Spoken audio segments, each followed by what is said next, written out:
Hello guys, good morning everybody. Andito naman tayo. Early wake up ako dahil ang pasok ko dito ay 7 o'clock. So yan guys, ayan, dyan ako. Bagong new job ko ito, ayan. Bagong hire sa akin. So bali ang trabaho ko dito guys, bali 3 days ngayon. This week 3 days. Pero next week 4 days na. Tapos mayroon din akong regular na yung sinasabi ko Friday, Saturday, Sunday, Monday. But this week papasukan ko pa yung Friday, but next week hindi ko na papasukan. Bali 3 days na lang ako doon sa aking one-on-one.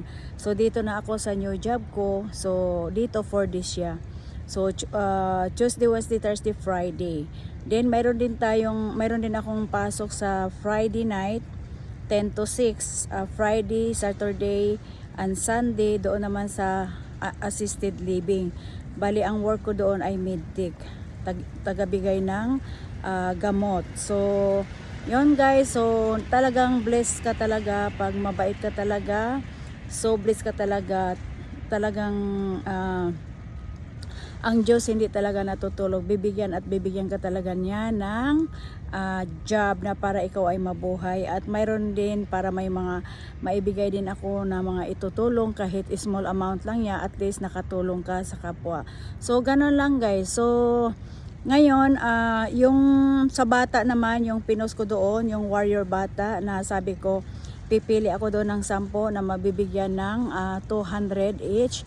So ipopost ko na rin yan sa Sunday. So abangan nyo na lang guys ha, abangan nyo na lang. Kasi for now talaga busy talaga ako. Kung hindi ko man maipost sa Sunday, baka Monday. Kasi talagang busy ako yan. Kasi ng Friday, Saturday, Sunday, Monday, ako, pang umaga at pang gabi. So ibig sabihin, wala na akong tulog yan. O di ba? Kailangan talaga natin mag-work kasi alam nyo naman, malapit naman ang tax season dito sa amin. So kailangan talaga, at saka malapit na rin ang December, tapos birthday ko.